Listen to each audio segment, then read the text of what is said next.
Inside this beautiful rural Rhode Island home lies one of the greatest home tiki bars and tiki collections in the world. Join me as we experience the Lost Endeavor.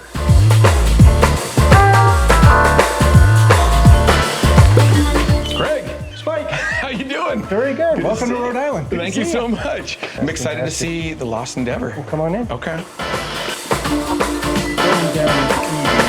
Wow. Welcome to the Lost Endeavor.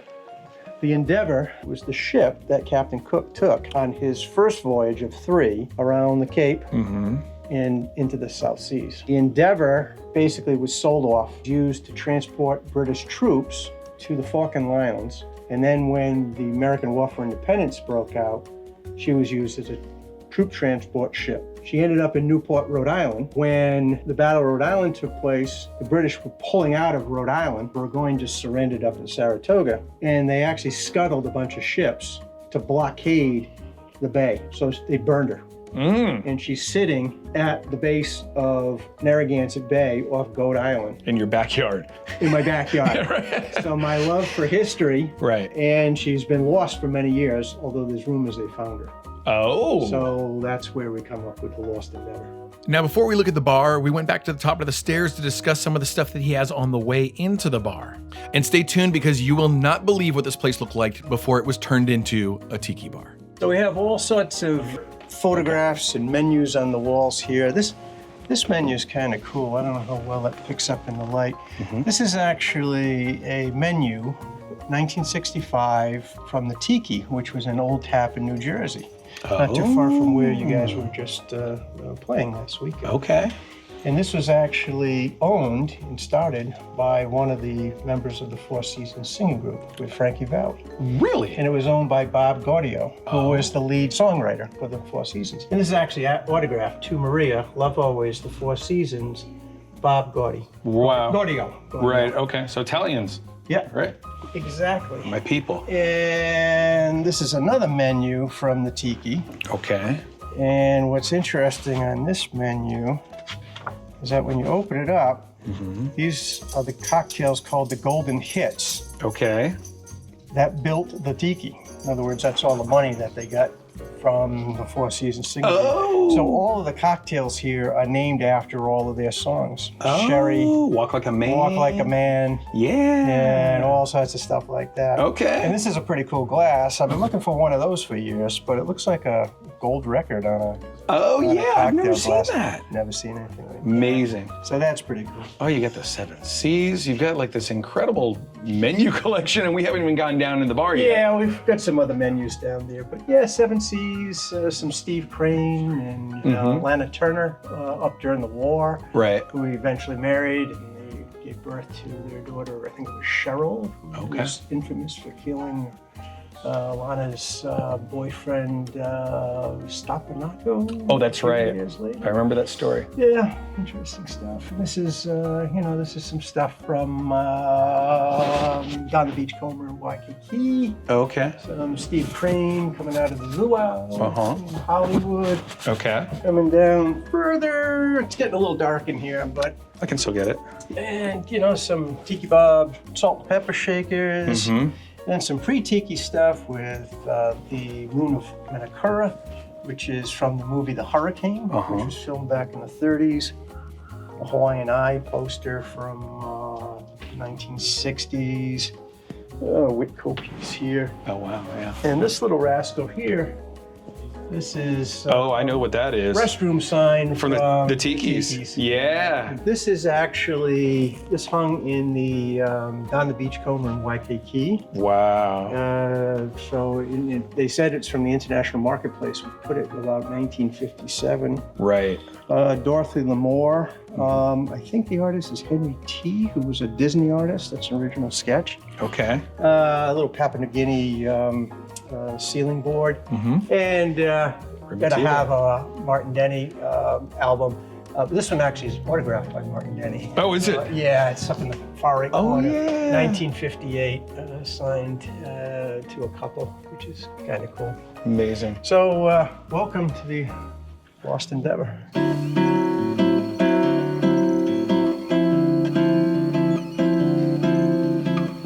Here we go. Wow. Oh man, it smells good in here. I love how cozy it is. Yeah, so when I was designing the room, basically a lot of it came from the Breezeway, to be honest with you. Oh. So I was watching your video, probably watched that thing 50 times, and getting ideas. And what I loved about your room, and don't take this the wrong way, it's like organized chaos. Absolutely. It's like, it's not a whole nice, neat, perfect, put together thing, Right. but it is. Right. It's intentionally chaotic. Totally. Your eye catches something different every step of the way. It's not like when you walk into a room and everything is perfect, back all over the top with some wainscoting. Right. It's like it was put together bits and pieces. Yeah. So there's a lot of elements here that I really kind of stole from you. Oh, wow. So Love that. like the reading and the cross bamboo poles, that's like what's covering your front window. Yeah, totally. So is. I remember watching you and talking about what is Tiki and what isn't Tiki. And that's cool, do whatever you want. But I love that look of the reading and the cross bamboo poles. There's a Whitco bar, which kind of looks familiar. It does look familiar. And it was in New York. So I made a contact to the person who had it. So we just barely fit that into a Ford Explorer, but brought that home. But when I looked at your room, I loved how you had, I don't have that cool porthole that you have behind it. Yeah. But I built it so that it was sort of something wooden in the back of it, and then I tacked things on. Now, one of the key things that really built the room and designed the room is the piece up on the top. So that's probably my piece de resistance. Tell me about the luau hut. Yeah. The luau hut was located in Providence. Okay. It was on Eddy Street, right behind the City Hall. And it was located downstairs from Luke's Chinese restaurant. Okay. It opened up in the early 1950s. So this dates to about 1952, somewhere in there. Okay. Originally, it had neon. Yeah, you can see. You see where the holes are for the Yeah. neon lights, and you can actually see where it burned a little bit of paint. But this is all hand painted. On porcelain or something? It's all tin. Okay. It's an old metal sign. You know what I love is that people tend to want to collect from the areas that they live in. Yeah. You know what I mean? Like, yeah, of course, everybody wants like Don the Beachcomber stuff or whatever, but to have something from your area is just kind of like a special thing. Yeah. Yeah. And the crazy thing is, it's got to be real special because there wasn't anything up here. Yeah. You know, unlike where you guys are from in California or a lot throughout the rest of the country, there wasn't a whole heck of a lot up here. Ooh, I recognize another thing that looks like it, you know, I stole this idea from somewhere else too. It's the jade tiles. Yep, you did the same thing with the Don the Beachcomber look. Oh yeah. And so we did that. I mean, I think every bar needs to have bamboo lattice with Chinese tiles because it's kind of the go-to for a tiki bar. It totally is, and I'm starting to see some other things from Oceanic Arts, like these master patterns. Yeah, master patterns. Like this one, right? Yeah, these came from these three pieces came from the first auction. This is a master pattern. I don't think that's a master pattern, but it's old. And this photograph of oh my God, you have that photograph. That's the one that was hanging up behind the front desk. Yeah. This was their first trip. This is 1960s. This was the big trip. The big trip, and that was taken. Now, what's interesting is you see a lot of that photograph, and a lot of times it's reversed. Oh. It's like Leroy is on the right and Bob's on the left. Okay. But I can tell if that's the right orientation, or I'm 99% sure. Is there lettering somewhere? Nope. How can you tell? Or he wears his watch or something? Well, a lot of times guys wear their watch on the left wrist. However, you could wear it on the right wrist. Sure. But there's one key thing in there. Is it the way he parts his hair? Nope. Or the way that the buttons orient on a shirt? You hit it. You were the first one that ever came and said that. So in the past, I got this really cool Pendleton, and when I was putting the Pendleton on, I was like, how come it feels weird to button this thing? And somebody was like, oh, well, because that's a woman's Pendleton. Yeah. And I was like, oh, they button opposite. Yeah, because for a couple of hundred centuries at least, men's shirts button left over right. The buttons are always on the right-hand side of the shirt, and the buttonholes are on the left-hand side of the shirt. So you can see in the picture that they're buttoned, the left side of the shirt is over the right side of the shirt. So I think that's the correct orientation. Amazing. Well, and the fact that you have this image that really kicked off their whole business. Well, you look at these guys, I mean, they weren't 100% Tiki, but so much came out of their brains that influenced everything that we do. Right. From Disney to restaurants throughout the world. Really. And for those who are watching who don't know who Bob and Leroy are, Bob and Leroy essentially had the biggest, oceanic outfitter company. Yeah, which just closed 3 years ago. Yeah. Yeah. I was very fortunate when I was building this, is that I had the absolute good fortune to order a lamp, a trap, a lamp, and a lamp. Before they went to auction. 6 months before they closed. And then they got... In fact, I had on order some of this lattice work. Oh, yeah. I don't remember the name of it. But I had that on order because I got that. This is very common down the Beachcomber in Waikiki. Right. This type of material. And I had it on order, and then they closed. And I'm going, oh, no. So I actually was talking to one of the fellows. He said, oh, no, we'll honor your... Okay. It's something that you took for granted that was there. Of course. And then all of a sudden... As I'm noticing more and more in here, I visit a lot of people's home tiki bars. And as I'm noticing more and more of the decor, I'm starting to realize how significant like all of the pieces are. Where you go, it's not just like a volcano bowl or something. It's like the Stephen Crane bowl, like this one right here. Well, it's really, fortunate. This bowl just came out of Sven's auction, and this bowl was in the Book of Tiki. And this bowl, I remember when I first was looking at the Book of Tiki, that's one of the things that attracted me to this. Yeah. It was like you open up that pages between the Zombie Village menu. Right. And that bowl was in there. I said, oh my God. So when that came up for auction, I had to grab it. Very fortunate just to recently pick up these two bowls, the Mystery Bowl from the Maikai. Oh my gosh. And a Vicious Virgin Bowl. And our buddy, Will Fugatti, Will's an awesome guy. And he was recently selling all of his vintage stuff. Wow. And I had the very good fortune of being in the right place at the right time, as they say. I can't believe you have an original Mystery Bowl. Yeah. Where's the chick that's supposed to bring that out? That would be nice. we'll mention that to your wife. Yeah. As long as you don't drop it. Yeah, exactly. But all kinds of other stuff, bowling trophies, and what's this big clamshell? That is a Stella Bodie from Sperlin Ceramics. Okay. That bowl is actually, there's a photograph of the bowl being used at Aloha Joe's in Palm Springs. Wow. And this waitress coming out with this really funky hat, and she's serving a couple, and the straws would go into the little grooves on the clamshell. And it's so hard to find stuff from Aloha Joe's, and even if that wasn't directly from there. I don't think it probably wasn't directly from it, but. And then I have this guy right here. Yeah, that's a cool. I love that one. Yeah. I love. My fancy for tikis, basically, if they look like aliens, that really kind of does it for me. Yeah. Like this little guy, it looks like an alien with old motorcycle goggles on. Yeah. That came out of Oceanic Arts. That came out of the second auction.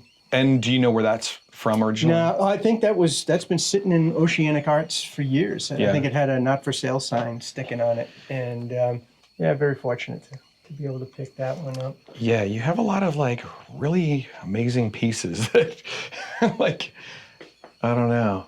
The guys in the back, those are the Kowloon, the two guys that look like bugs.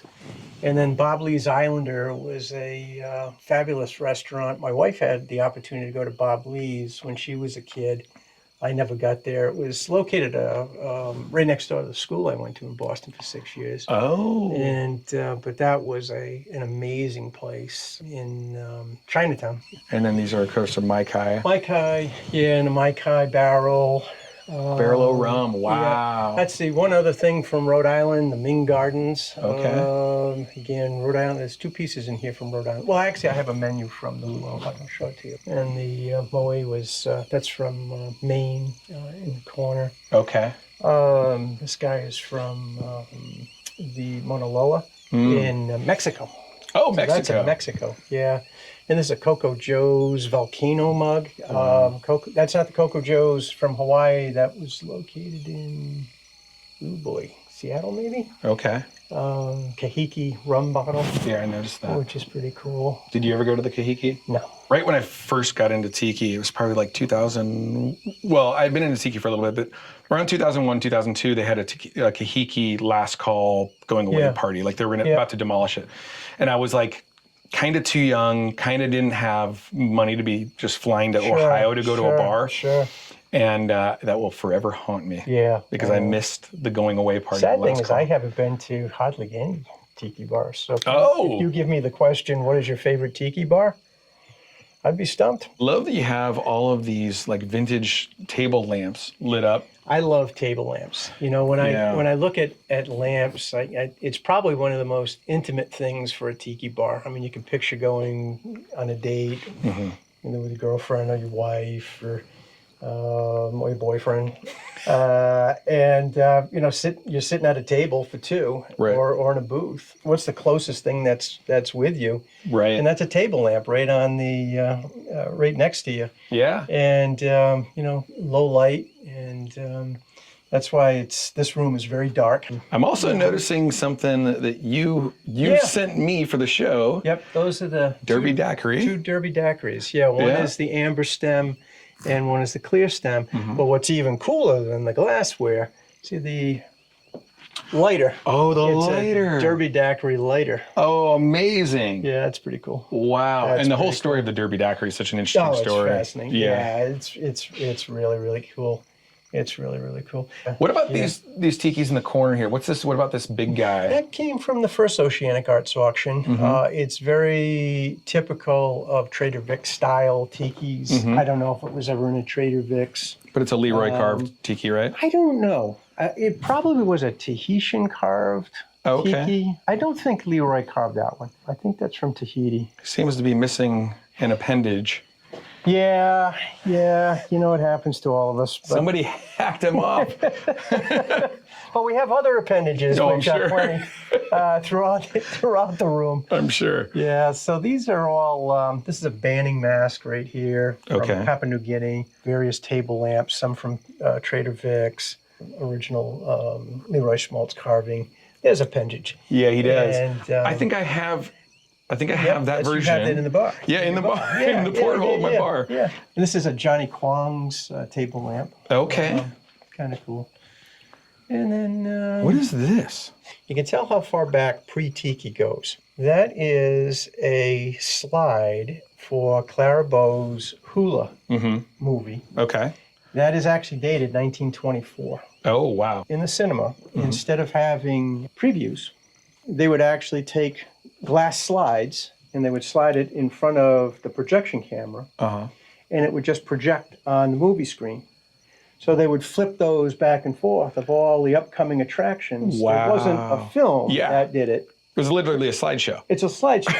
And it was during the silent movie era. Right. But Clara Bow's Hula. Wow. In 1924. So, I mean, this Tiki thing goes into pre-Tiki. I mean, Sven's great for breaking all of that down and defining that time period. But that pre-Tiki stuff goes all the way back to the 1920s, really proliferated during the 1930s. Yeah. And then the Second World War hit. Right. And then the GIs coming back and the servicemen and women coming back, you know, really popularized this to the nth degree. But all of those places were already in existence, you know, prior to the war. Right. It's just they got really vastly popular and new places started popping up. And then really the Tiki movement kind of hit very late 40s. In the 50s it exploded. Yeah, Stephen sure. Crane and all those guys. Vic. And Vic, yeah. Well, even though Vic, I guess, started in the 40s, but Yeah. yeah. What's up with this guy back here? That is another Leroy Schmaltz carved Marquesan tiki. That's a master pattern for a totem pole. Just picked that up. That's a pole that was in my Kai and supposedly in the original build. And it's like a cannibal one. And it's the cannibals. Oh man, that's like one of those things that I just don't have yet. Yeah, it's those cannibals. Yeah. They're cool. Where'd you find that? That was in the last Exoticon auction. Oh. Yeah. Yeah, that was cool. They have a giant one of these things at the Inferno room. Oh, really? And I mean like gigantic. That's cool. Yeah. That's cool. Yeah, it's kind of spooky. It's really spooky. Yeah. A lot of the Papua New Guinea stuff's really kind of... It's really, which is love. That's what I love. I don't like happy tiki. No. Dark and ominous and kind of... Well, it's supposed to be dangerous. It's dangerous. Yeah. It's dangerous. And you need at least one shrunken head. For sure. And I'll show you the shrunken head. Okay. So what do you call this little zone in here? This is called we didn't electrify this corner that much, but I don't know, maybe the volcano corner. I don't know. It's all red. I don't know. Look at this guy. Yeah, that's a Leroy. Uh-huh. That came out of the second auction. Right.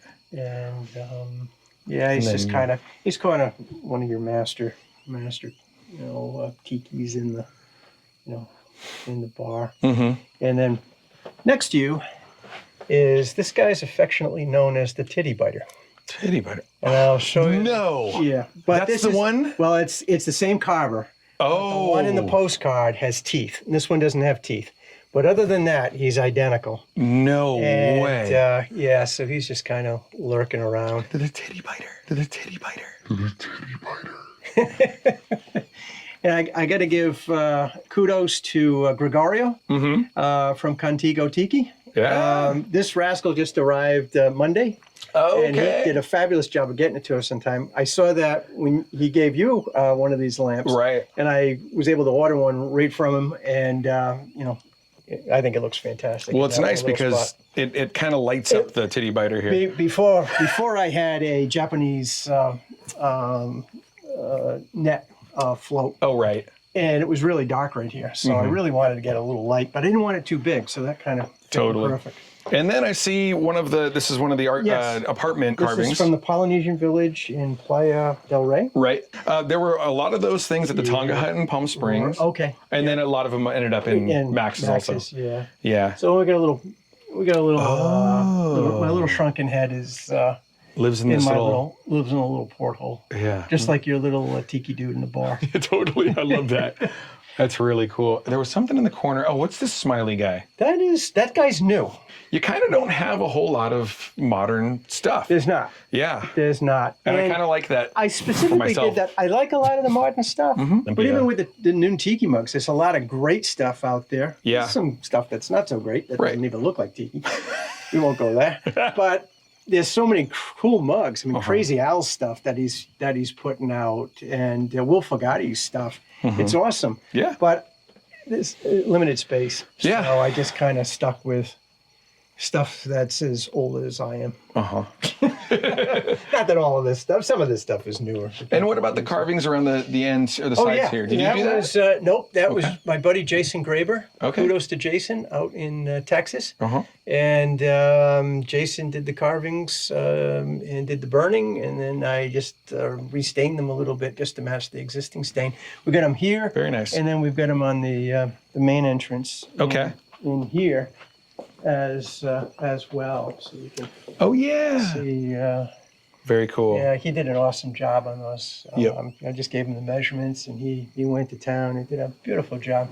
This is actually the cover tiki for the Oceanic Arts second auction. That's the guy on the cover. It sure is. Yeah. And you ended up with him. Yeah. That's wild. Well, I love this guy because we've got two of them that are very similar. There's one right in the corner, right in the corner. These sort of these birdmen. Oh, yeah. Right there. This guy here. And I got another one in this corner. Right. Another guy hanging out in this corner. And then... I love those things. Yeah, and then in every nook and cranny, I got another little guy in the corner there. And a Papua New Guinea piece up in that corner in there.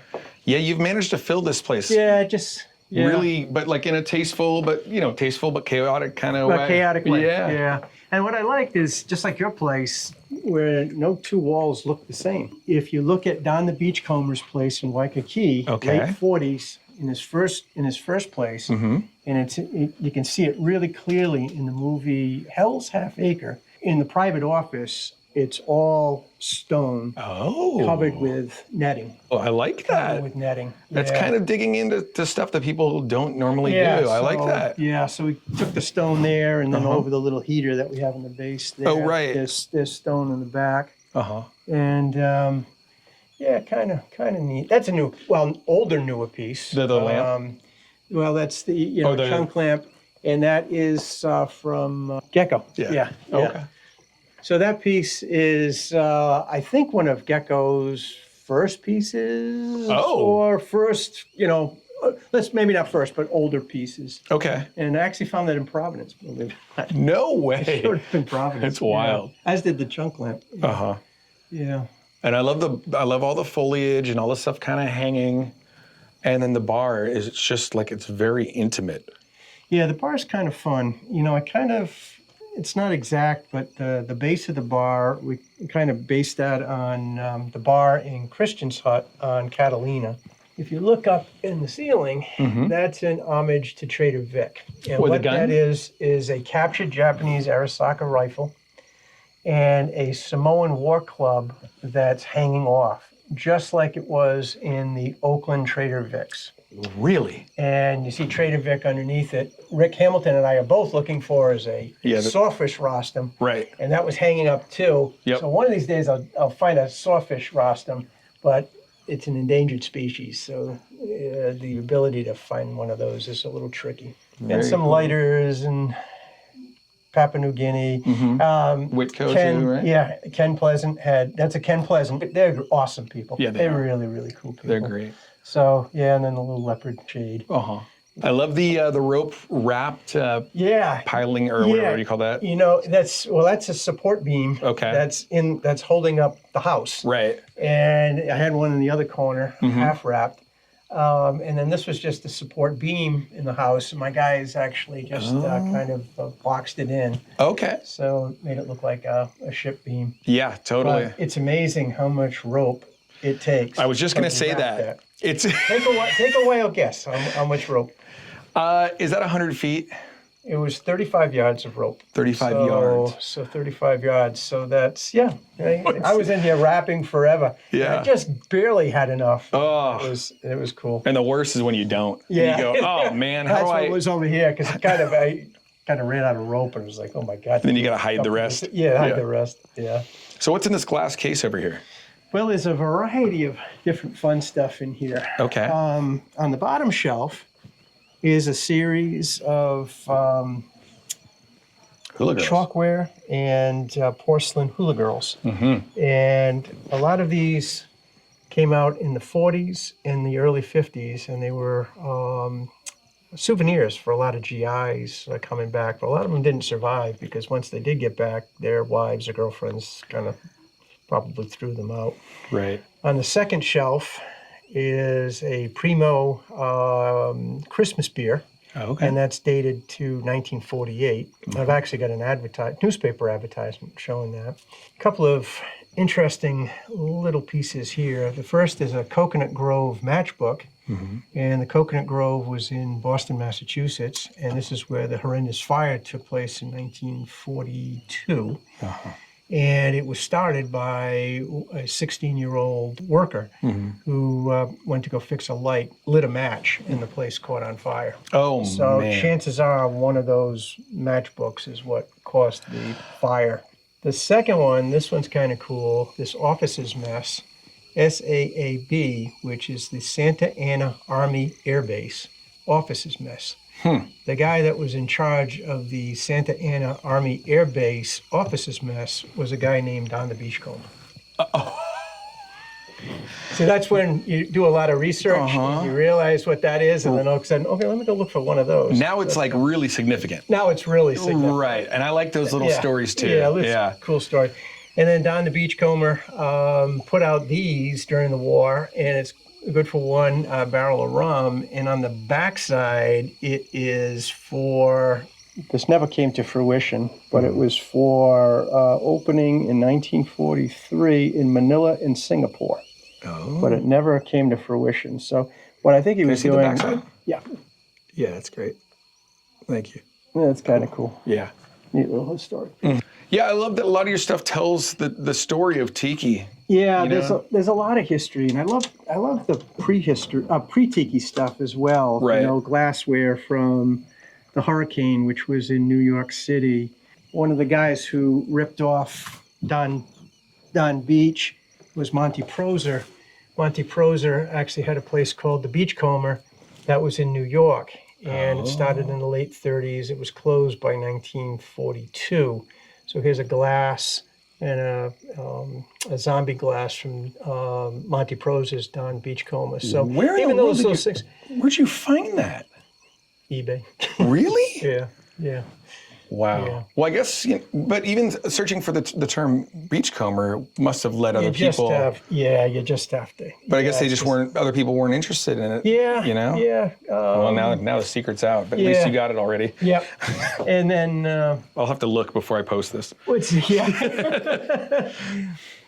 And what's interesting, see this thing, Mary Enjoyed the Fair zombie. That's called a Tijuana Bible.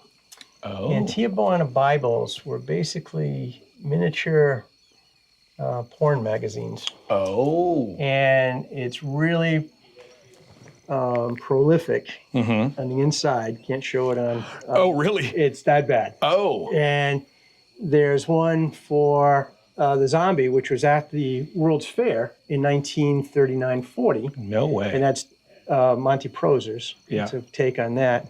And then if you come around the corner here, there's another Tijuana Bible for Dorothy L'Amour, Purple Passion in the South Seas. So you can't show that on live TV. But amazing history. Yeah, totally. Here's some funky stuff over here. It's kind of hard to find a Mai Kai soap, piece of soap. Yeah. And then some Tiki Gardens cologne. Wow. These are kind of cool. This was sent as a souvenir. It's a little set of panties. Remember Pearl Harbor, don't be caught with your pants down. Oh. And it's dated, I think, 1942 in the original envelope. What's interesting, I posted these, and somebody else posted, well, the house is still there. And the house is a meticulously restored 1940s house. Wow. And it's just really, really cool. This is kind of cool right here. That's Trader Vic's, Victor Bergeron's original place. Oh, Hinky Dinks. Hinky Dinks. That's a matchbook from Hinky Dinks. Very cool. Yeah. I've got glasses from his Mexican restaurant. That's right. Yeah. Senor Picos. Senor Picos. Yeah, that's totally. cool stuff. That's cool stuff. So there's a mug that has caught my attention, and it's one of the most rare mugs in existence. Is that an original one? That's an original. Yeah, that's a severed head mug. That was that popped up on eBay on a Saturday morning at 6 o'clock in the morning, and I go, okay. Dude, that's wild. I don't know if I've ever seen one of those, like a real one, in somebody's collection before. Yeah, there's something rarer than that, though. I'm going to show you. Oh, really? Well, I recognize her also. Yeah, this is also from Ren Clark's. And also they use those in Long Beach at the... There's a couple of places, yeah. Yeah. It shows up in a couple of different menus. This is a Ren Clark variation of the mug. It's in all bisque. Right. So, and but it was fired because the Flowers are fired. The Elvis Presley. Oh, man, you have that too? Yeah, I get an Elvis Presley. That's the one that has eluded me. Sam Seafood. That's a cool one. Sam Seafood? That's a Sam Seafood. That's from Sunset Beach? Yeah, that's an old Sam Seafood. Oh. This is a Kahlua Room mug from Seattle. That's. Can we take a look at this thing? Yeah. I know, it's like playing Operation every time you pull something out. It's not much to nothing it. on the back. Nothing to the back. The thing about Sam Seafood, so we played 200 shows there at Don the Beachcomber, which was Sam Seafood. Right. But what's interesting is that there were promotional photos that were taken of the gift shop with all these mugs. That's where you see it. That's where you see the mug. But nobody's found any of the other ones. The other ones, yeah. Yeah.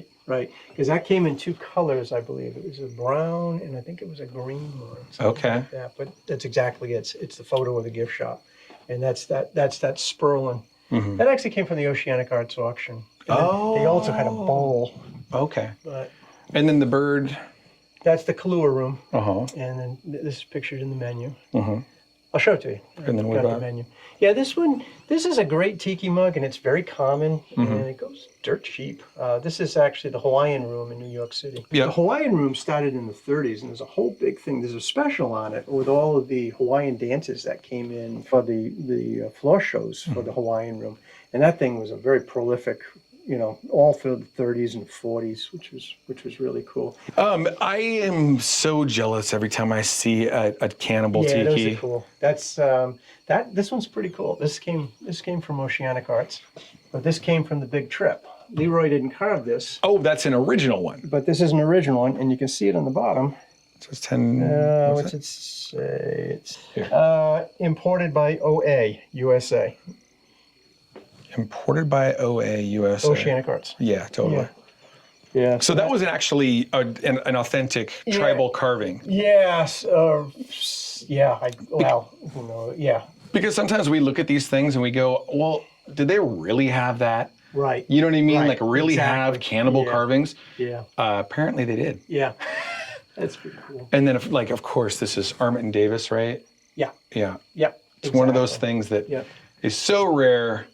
It's so amazing. And then the Islander, you have... That's the one that's pictured with Sven drinking out of it. Right. Copying, it's the husband killer mug. Right, with the old lady. With the old lady. Yeah. Yeah, that came from Oceanic Arts. And there's a great photo of Sven holding this mug. Doing the same thing. Duplicating her. Right. Yeah, it's next to the original Tiki. Next to the original Tiki. Yeah. I had one of my go-go dancers do that too, except really? she was holding like a plastic cup or something. She's like, what are we doing? I'd love to know where that Tiki ended up. That was cool. That was cool. What about this guy? That guy is he's not that old. Oh, not that old, probably 60s, 70s, but it's from, where is this? Is it just like a tourist The Hawaii collection, yeah. It's a tourist piece. Just a tourist piece. But he's pretty cool looking. And then Cook Island. Most people's collections, like, as you start getting towards the ceiling, it's like, there's like other stuff. Yeah. But as you get to the ceiling, there's a Vicious Virgin. Yeah. From Don the Beachcomber, right? Yeah. It could have been Don the Beachcomber. That was another Sperlin Ceramics. Okay. I'm not sure what. Oh, you know where they used that? They used that in the Islander.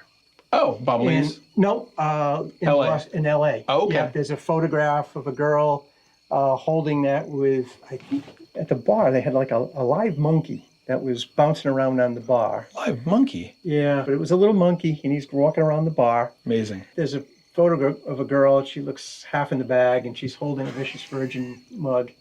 And there's another one that's holding, I don't have it, the Cobra Fang mug. Okay. Cool. I've been looking for one of those. And then you have the Tapa room, or what's the... Yeah, this is for Hilton Hawaiian Village. Right. This is where Gregorio has been reproducing these. You should do this one next. But that's the Tapa Punch mug. Right. I actually found that in Pawtucket, Rhode Island. I can't believe Wow. couldn't believe it. That's the Tapa Punch. Right. And the one in the back is the Diamond Head? Oh, yeah. The Diamond Head. Yep.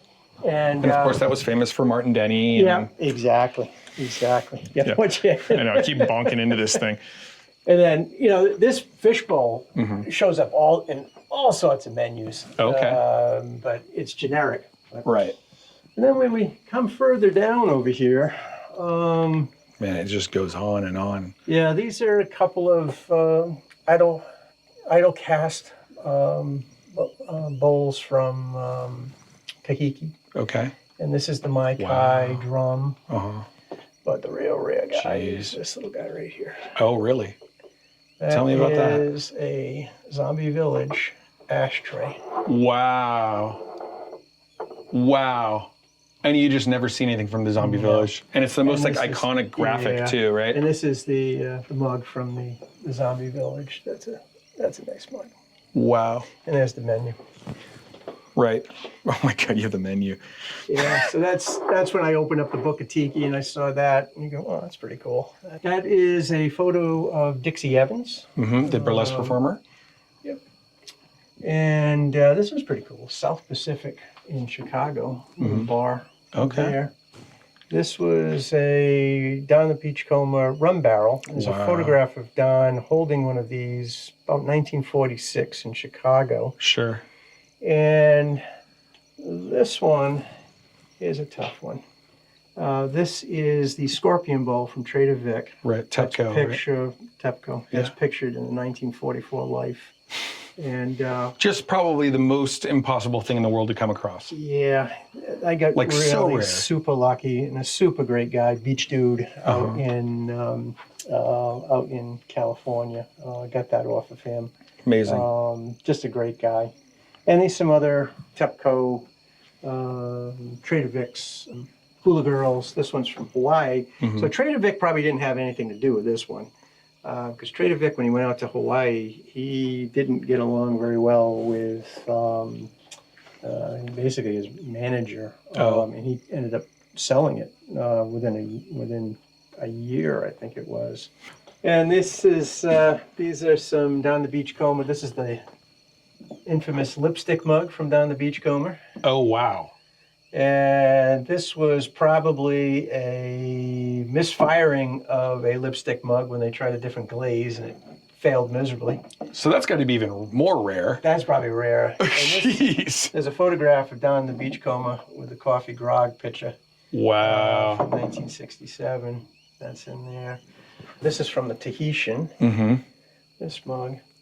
Then we kind of go into here. We have some Maikai menus. I think this one was 1966.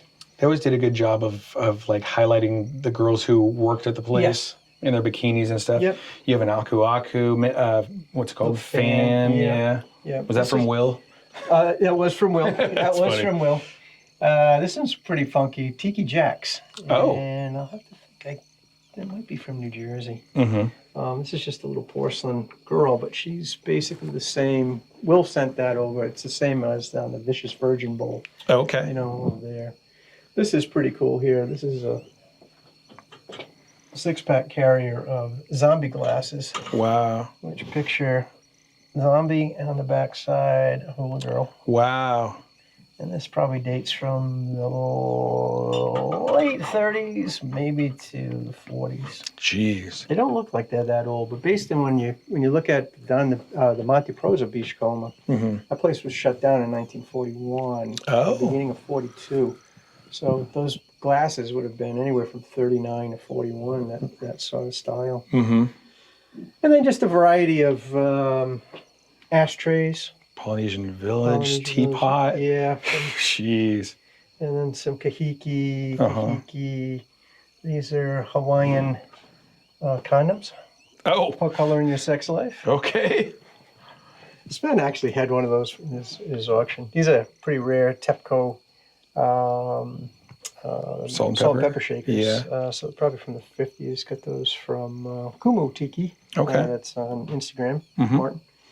And some ashtrays. This is an interesting place, Taboo of Hollywood. And the Taboo of Hollywood was this kind of dive bar. And it was one of the last places that they saw the Black Dahlia. Oh, wow. Before she was cut in half and murdered in Hollywood. The interesting thing is she actually is from Medford, Massachusetts. Oh. She went to the same school as my wife. No way. There's a photograph of her right in front of Medford High School. No way. Yeah, so then she went out seeking fame and fortune out in Hollywood, and it didn't end well. What is it? Looks like a Don the Beachcomber That's coin? a Don the Beachcomber token. Yeah, it is worth for $1. Get your picture of what done with those tokens. And this is from the Valley High in New Orleans. Okay, yeah. With another Tiki Bob. And Steve Crane mugs and a variety of. Jeez, it just goes on. Yeah, and this is Danny Baltz is the Tikis. Yeah. These are all from the Tikis back here. This is a cool volcano mug. Where's this from? It's sort of a generic mug, but it's from Hawaii, so it's Wakea Village, Hawaii, Terra Ceramics, where they did a lot of stuff. But pretty cool, really cool mug. And then you have an original Don the Beachcomber coconut. Yep. And I have never in my life ever seen Tiki's, the look at the Tiki's size of that barrel. thing. I know, it's huge. Yeah. Maybe that's why we went out of business. It's Yeah. too big of cocktails. Yeah. I got this from your buddy Zach out in Oh Texas. yeah, that's where I got mine too. Yep, yeah, that's from Zach. He's a great kid. Yeah. He really, really is. He's sort of the future of this. Oh, I agree. The historic part of this. Absolutely agree. He really is an awesome guy. I think there are so many people that are interested in the modern reinterpretation of Tiki. Yep. And I think there are fewer of us who enjoy the story and the history and the, and I think this I think this part is so important to keep telling the story. You got to keep telling it. Yeah.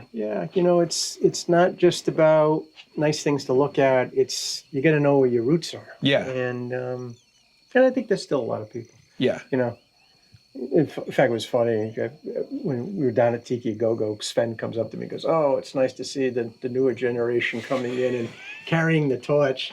You're like, Sven, I hate to tell you this, I'm about 8 years younger than you. Yeah, totally. The newer generation. Yeah.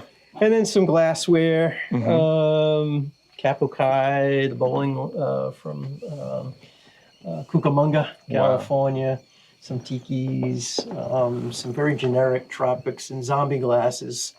It's a ripoff of a Monty Proser, which was a ripoff of Down the Beachcomber. Okay. Mainlander. Yep. And then you have like the Trader stuff. Vic's, nicer Trader Vic's stuff too, like the the lady cocktail glass. Oh wow, you have that one.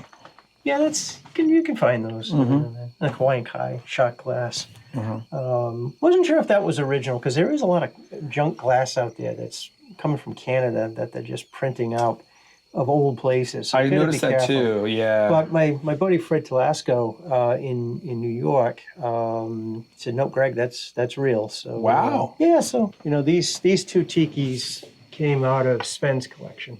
Oh. And this is a Gail Hanner Tiki of a goddess in the style of the Carolina Islands. Yeah. Well, man, this is quite a collection.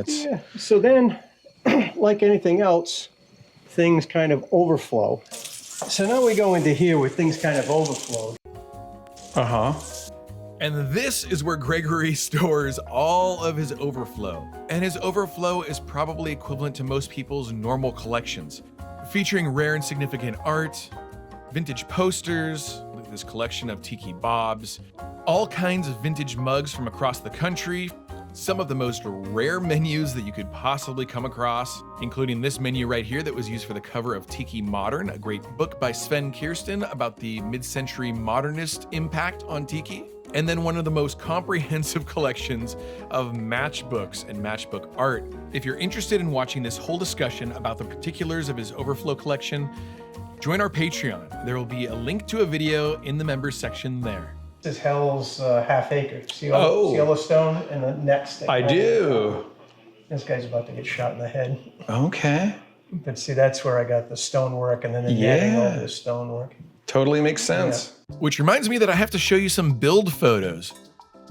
Gregory's buddies Sean and Joe helped him put this incredible thing together, and look at the beginning photos and look at how far it came from just a blank space. It's pretty amazing, and while we may not have the collection that Gregory does, it just goes to show you that a little bit of creativity and you can create a space just like this in your own home.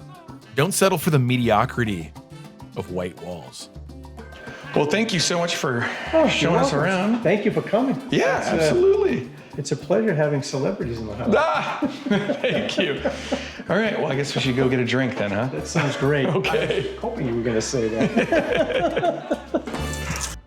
And so we reconvened in the bar to make sure that this thing actually worked as a bar.